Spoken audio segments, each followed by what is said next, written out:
ह्रीं श्रीं क्रीं श्रीं कुबेराय अष्टलक्ष्मी मम गृहधनं पुरय पुरय नमः।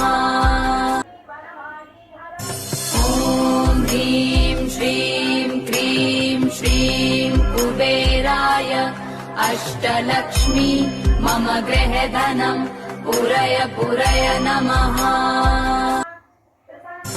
ॐ ह्रीं श्रीं क्रीं श्रीं कुबेराय अष्टलक्ष्मी मम गृहधनं पुरय पुरय नमः।